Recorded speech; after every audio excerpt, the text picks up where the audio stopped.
Hey, I'm Travis. And I'm Adelle, and our channel is all about helping couples in all seasons of marriage. We hope you enjoy our channel and follow along this journey. All right, guys. So we have Josh and Katie Walters with us here today, and I am so excited to interview them. You know, they have been in our life as our pastors at Seacoast Church for 7 years. We've been going to Seacoast. And they have been instrumental in being pastors for us, but also one of the coolest things is they have been instrumental in our marriage through some really difficult times, specifically in 2018. And I'm just so excited to interview them specifically about their book.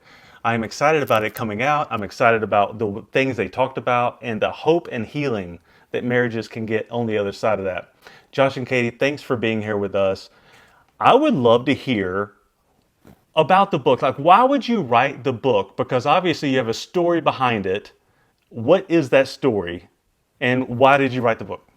Okay. You want me to answer that, or you want to? Sure, you can.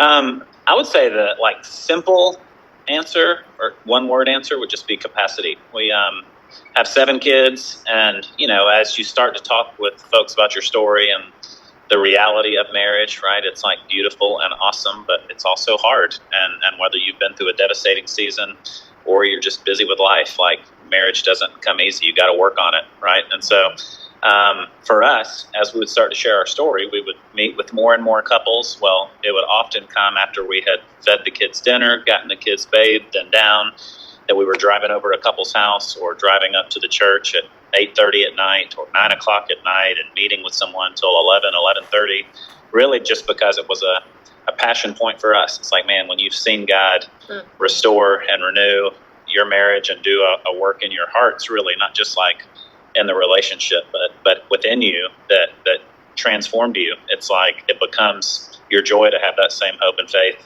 for others. But we just realized, man, there was far greater need than we had the capacity to give. We couldn't do that every night of the week, but there's the need for it. And so the thought was like, man, if we can write these principles down, share the story of what God did in us, and resource folks to gather in their own living room with a group of friends, or empower some leaders to pull some folks together that they've already probably been talking to some of these struggles anyway, it would really help share more broadly kind of the story of what God did in us. Yeah, and we also, our season of crisis was in 2008 when our story, which we'll get to more of that, but came out that it was just deep betrayal and hurt on, Josh's part when I confessed to him that I was having an affair. And we really got counseling starting in 2008. This was actually early 2007 that I told him, August of 2007 that I told him, but we moved to Charleston and started getting great counseling, an incredible couple that walked with us in 2008. Well, as God started to really heal our marriage, we also were pastors, so we were afforded the opportunity of to help couples out of that pain, which, a lot of couples go through hurt, betrayal, trial, affairs, but then your full-time job isn't necessarily to lead other people out of that pain. Right. But since then, we had about 10 years of really just principles, tools, feet on the ground, and kind of the nitty-gritty of life of like, okay, what helped us during the season? What are we seeing move the needle for other couples? And so that was such an honor and a joy. And that's really where the principles of this book come out of. It's just being able to do that just as God did it for us, as this couples have walked with us, to give some people some real life practical tools. So it's no expert. We say this isn't like theology or some huge marriage expert, just hopefully your friends that have been in the thick of it too, that can kind of guide you along the journey in your own marriage. All right, so I love what you're saying there, Katie, because what you both are talking about is a quote that we heard in a mental health course that we took, is that the world is full of hurting people looking for people with scars. And so both of you have gone through life and you've experienced something. Specifically, you're talking about 2007, 2008. You experienced something so dramatic, so hurtful in your relationship and in your life, and then you walk through it. And on the other side, there's people out there that are like, hey, tell me, can I get through this? Can I walk through this? Josh, you were actually that person for me when we were at the main campus and we connected. I think it was after a marriage retreat that we went to at the church, and we shared our story with you. And I never imagined what you would share back, that you had been through what I was going through, and that God is in that, and I can get through it because at that time I felt like I couldn't.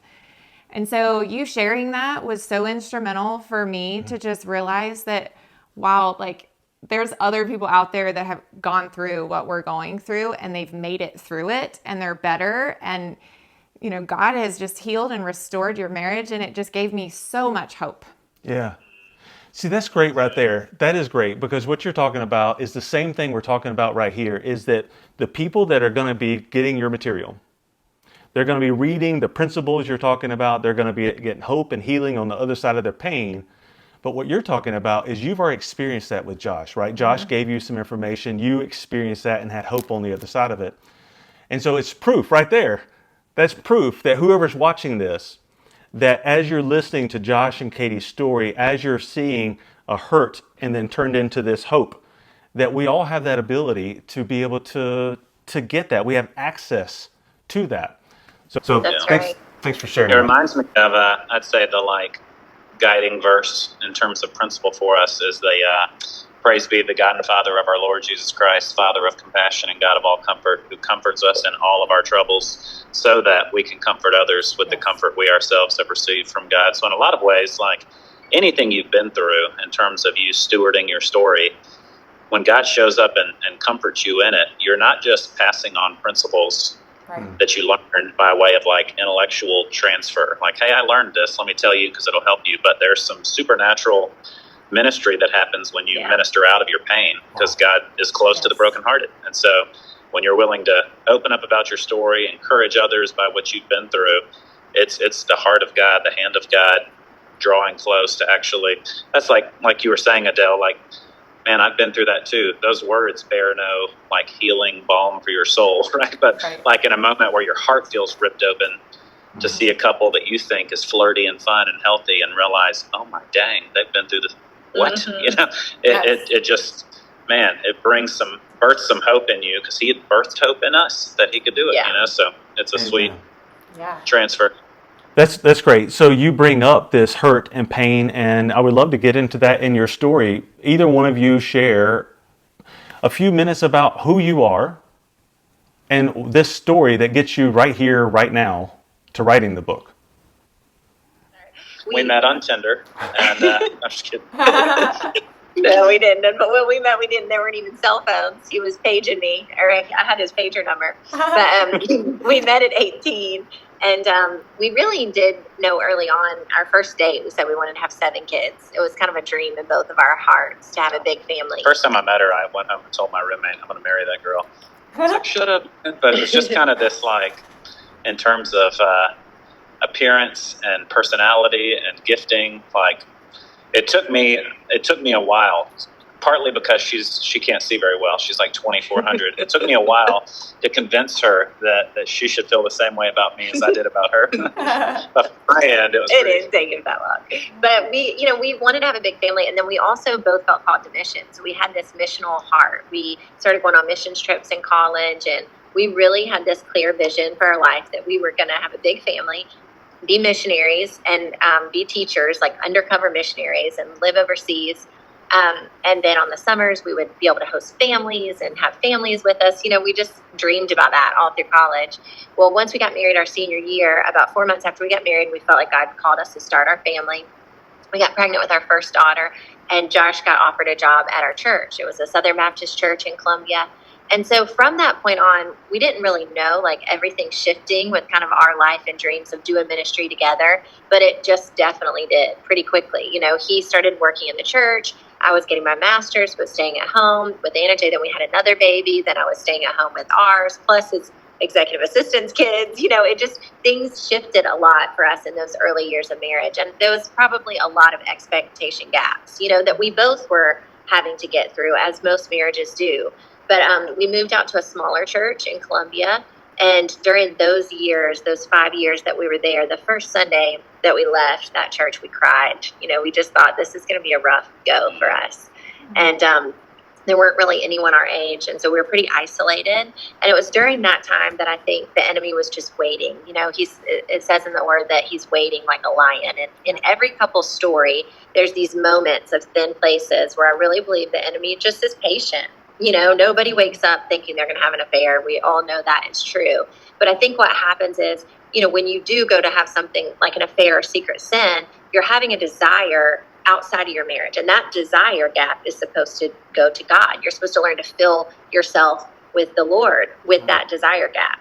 But what happens when you're not doing that is what you start to fill that desire somewhere else outside of the covenant. And so that's really what became the story for me. I felt isolated. I felt alone. I felt like Josh was working all the time. Some of these desires, I wanted more in ministry. And part of it was, in that season in particular, is that each of our kids had been born about 36 weeks. And so she was on bed rest for about the last month. She just had really hard pregnancies. And so in this season, part of it was the realities of marriage. Part of it was like some just real loneliness she was experiencing on bed rest, discomfort with all of the stuff with pregnancy. And so in terms of the enemy being patient, it was in a lot of ways just a perfect storm of what I perceived at the time as like, this is how marriage works. I never saw my parents argue really, but I also never saw them make out, so it was kind of this like, they were there and that's,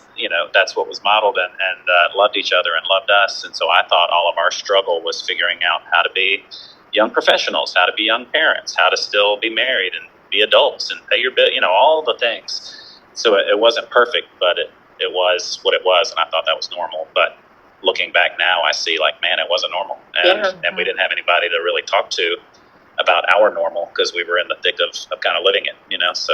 And I really had to grow in maturity, especially when it came to endurance. Both my parents were divorced. I had never seen this picture of really enduring through hard things in love, the selflessness that's required in love.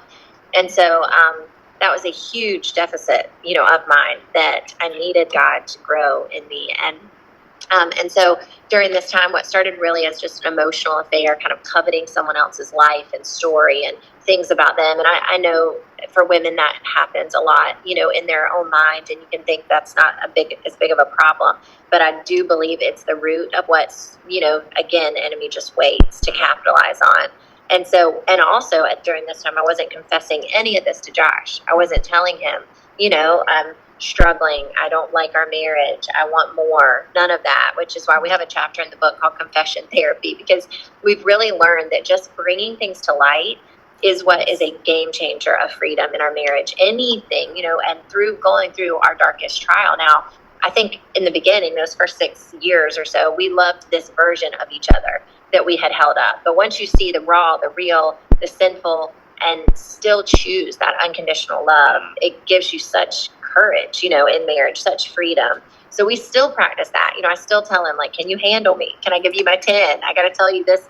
I told him something a couple of days ago, this thought that I'd had that I felt like was just horrible and so sinful. It was. It was. It was. And I just couldn't even believe I thought it, and I just told him, like, it reminds me how much I need Jesus still today, that I would think this way. So we still find intimacy in confession, even to this day. I don't want to have a version, of myself that people know, but is not the real me. So that's happening. And then in August, in May 29th, our third son was born in the NICU. So that's when, really things started to materialize with the other man. We both were able to say kind of our feelings for each other. And from that point in May until August 7th, when I confessed, I'm really making plans to leave, thinking I don't want in my marriage. I don't want to be with my family.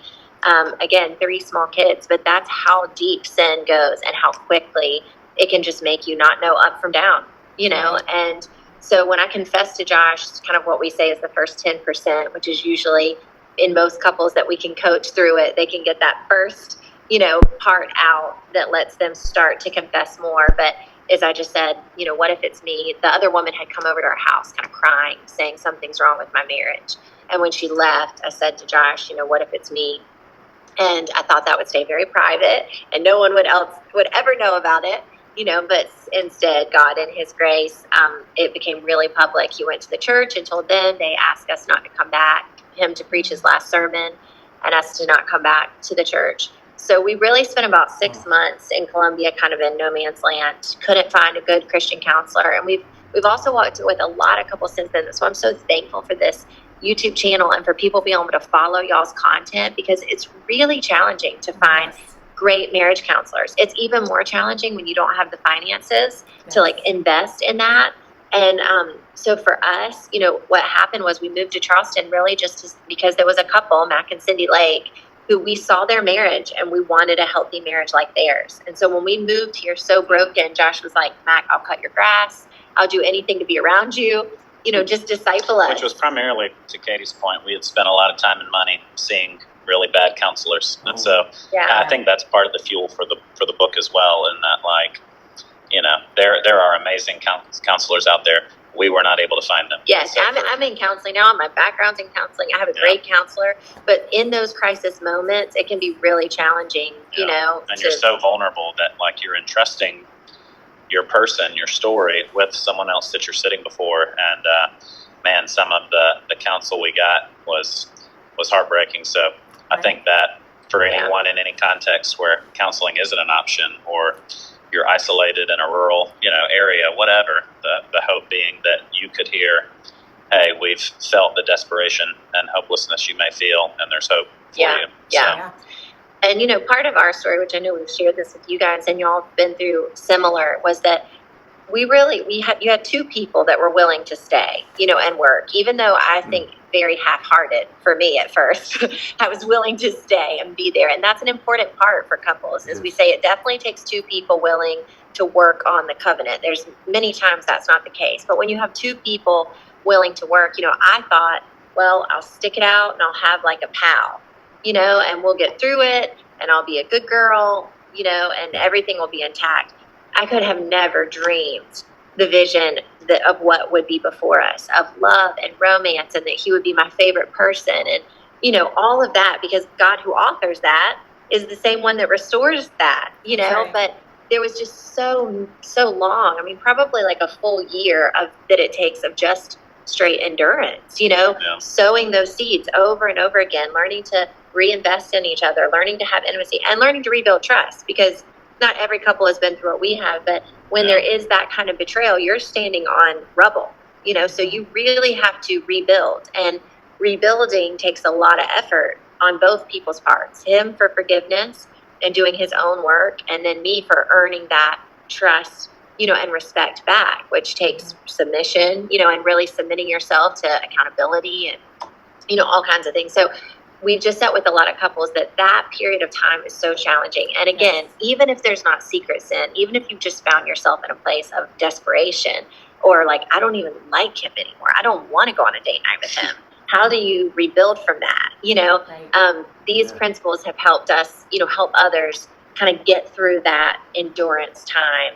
And that's where the book is broken down into stay, which is like the 4 sections. And the tagline is don't let your worst days be your last days. So it's really just this kind of anthem to say, if you've got two willing people and you can stay, you can do some work and then start to reap miracles. It's crazy what God can do with just our little bit of effort. I mean, we look back and we think, gosh, I feel like I gave this much for him just continuing to do so much healing in us.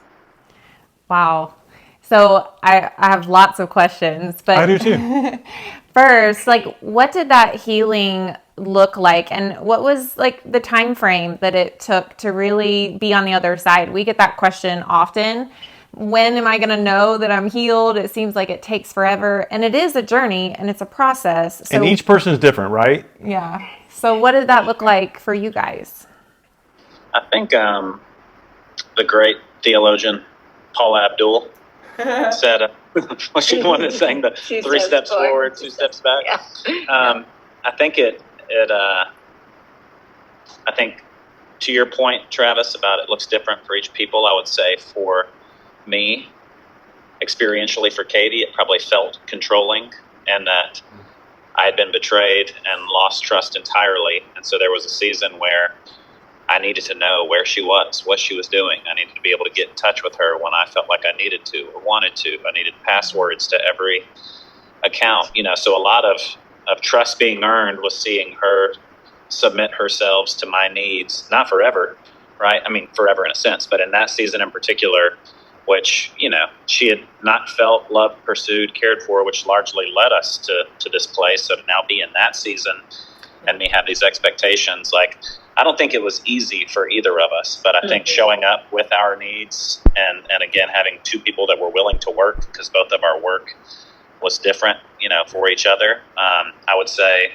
emotionally, like it was super hard and took, like Katie said, probably a full year. And there was never a day where we got on the other side of it and we're like, wow, we're better, Right. But day by day, kind of a long obedience in the same direction of loving, serving.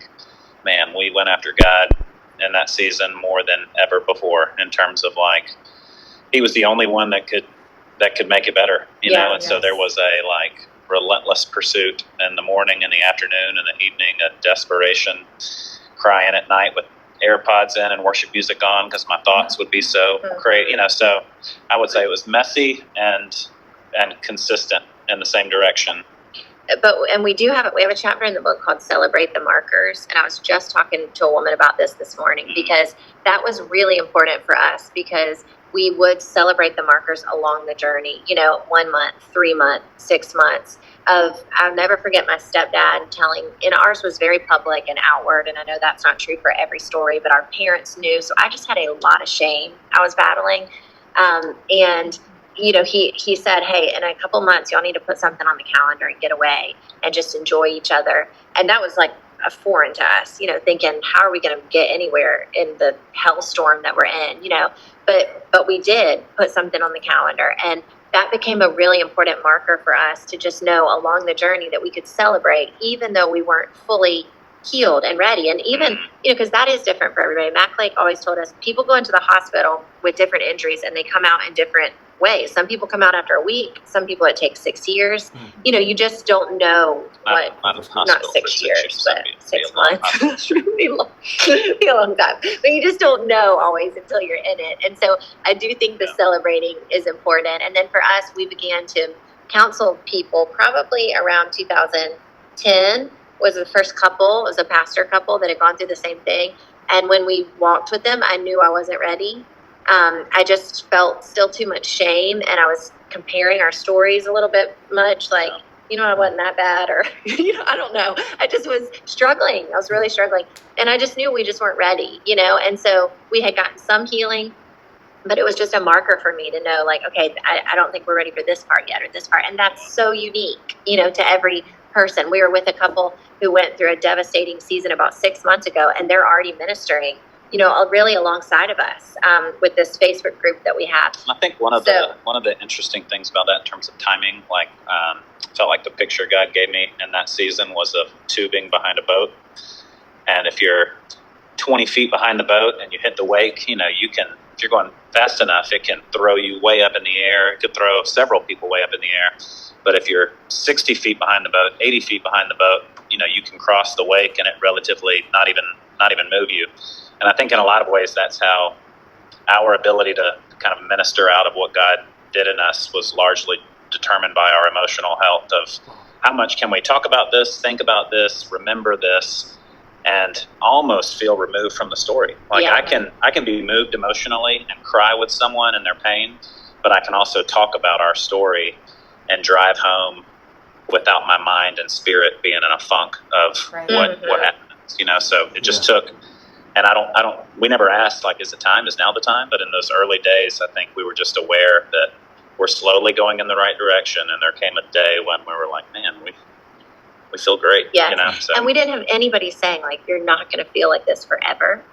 No, Mac and Cindy, they had just not been through what we had been through. So Cindy was like, Mac's just always been my best friend. And I was like, your best friend? My gosh. I barely want to be in the room with them, So we didn't really have anyone that we could trust to say, like, you're not always going to feel this way.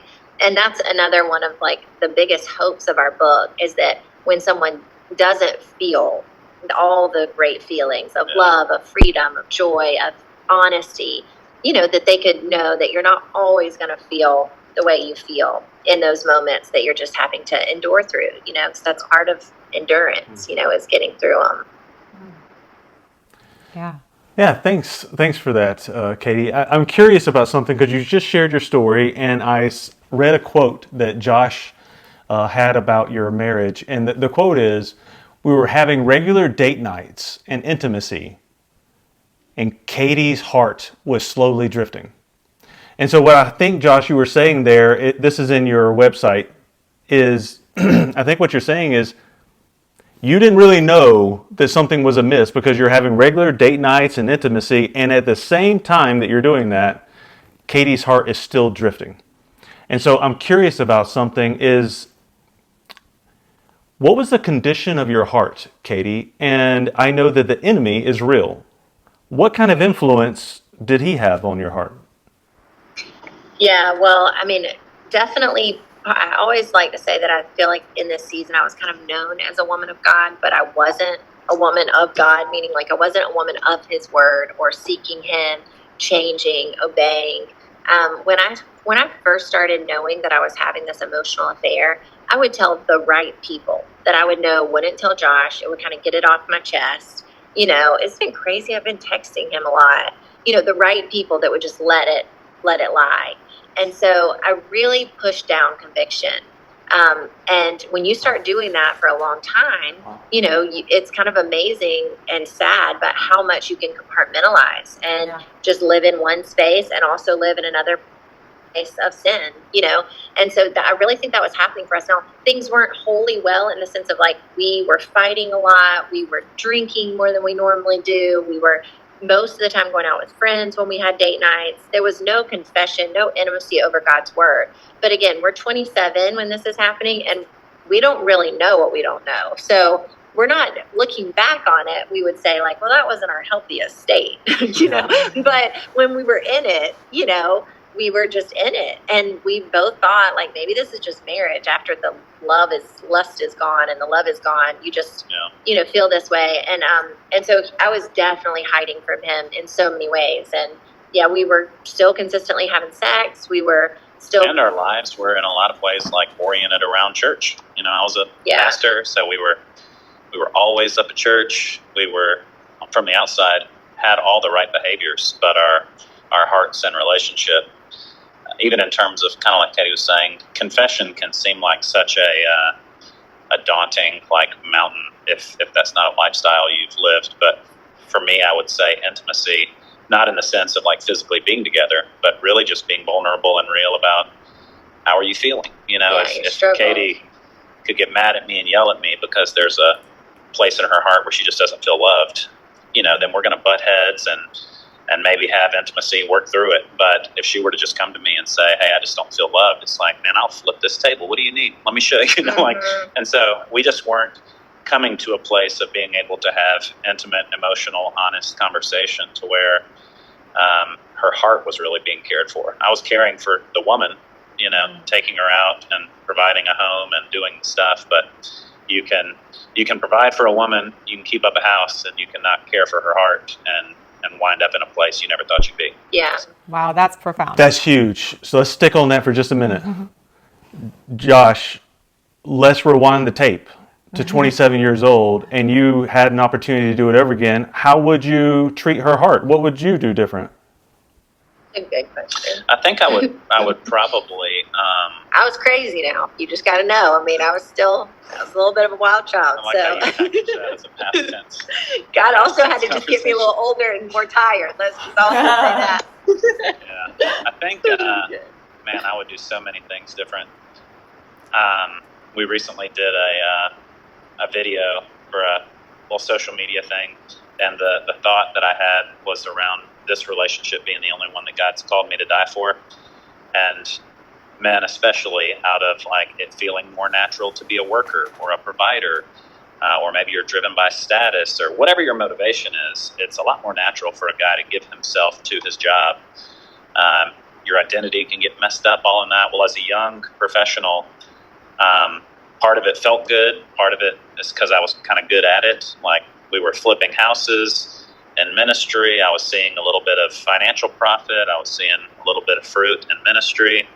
And it was just a little more natural for me to work hard and provide than it was to figure out what does it even mean or look like to cultivate intimacy. So I ran hard out of the gate in those younger years, thinking like this is the time we set the foundation for what our lives are going to look like, which is very true. But man, if you run hard after advancement in your career or financial gain or status or fill in the blank, and don't do the hard work of like laying a foundation of intimacy and connection with your spouse in those early years, you don't see it coming. But man, you can wind up just in a busted, broken place. And so I think, I would have checked my pace. I would have listened to mentors. I remember sitting down having conversations, talking through life, and they would say, man, you really ought to consider selling those rental properties. And I remember shaking my head, saying like, yeah, maybe you're right. And in my mind thinking, not a chance. Like, I'm not selling that. These are my nest. And we were broke. It's like, it was all hanging on a string. I mean, any number of shoes could have fallen and us just been in a big mess. But I wasn't really listening to mentors and wasn't really running at a sustainable pace, and really just didn't see it. Like, I was working as hard as I possibly could, doing the best that I thought I could. Wow. And I missed the mark. Yeah. So. And I would say also he's gotten so masterful at shepherding and giving space to me without having to feel responsible to fix it or to meet all the desires and all the emotional roller coasters that is me. I don't know if it's other women, but yes, it's me. And so I think looking at that, we've also had 4 kids since this moment. So there's a lot of pregnancy and childbirth that a man has to watch a woman go through those seasons with being helpless to, making space for it, but not really being able to fix it. And just last week, we had a kid issue at the school. We were having to go into a meeting at the principal's office. And I was like dead man walking for 2 days. I mean, I was devastated by this, crying myself to sleep, in the morning. And he couldn't fix it, but he made space for it, to just say like, are you okay? We're going to get through it. To encourage me, you're the best mom I know. So I just want you to know that you are the best mom I know.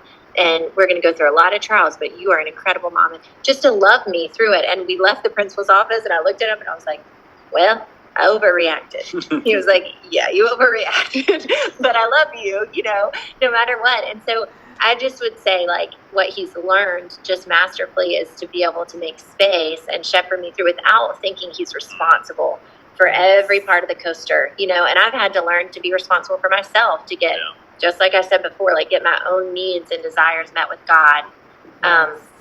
So that's helped both of us. I took on way too much responsibility early on that nobody was putting on me, but I put on myself, that in part was because of ministry. Like, how do you mentally negotiate with yourself the importance of like God's work?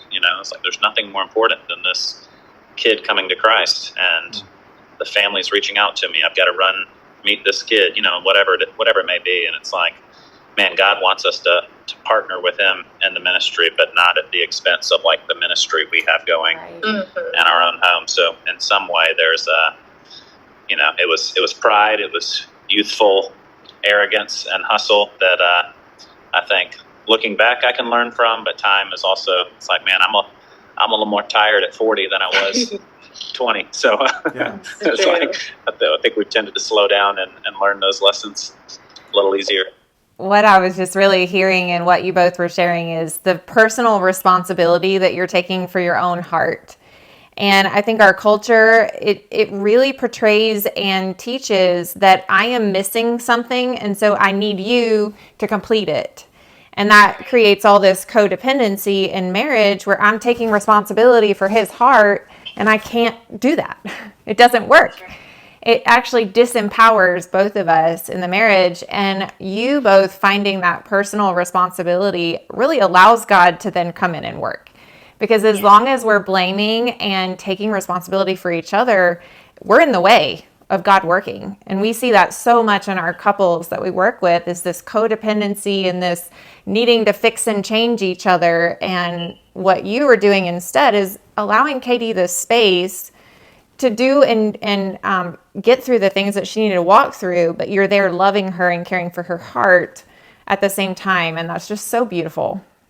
Yeah, it's been a journey for us for sure. And I think, just remembering that you can see each other's weakness and most weak spots and still speak to the strengths, speak life over the strengths, and really choose to focus on those areas. Even him saying, like, you're the best mom I know, when we're in a really hard parenting season, and I'm in my mind have a lot of weaknesses, and I think I want to do that for him too, like to see and love his weaknesses, but speak to those strengths, as we're on that journey of learning how to grow ourselves. Because you're so right, the weaknesses, the desires, all that has to be you and God working them out together, and you can't do it for each other for sure. That's great. And going back to the book, you said there's a 4-step process that you are going to walk couples through. And I'm curious for the group, for people watching here today, either one of you can answer this, but if you were going to just share your favorite thing or that one thing that you really want to get across to couples that could provide freedom for the marriage and who they are, what would that be?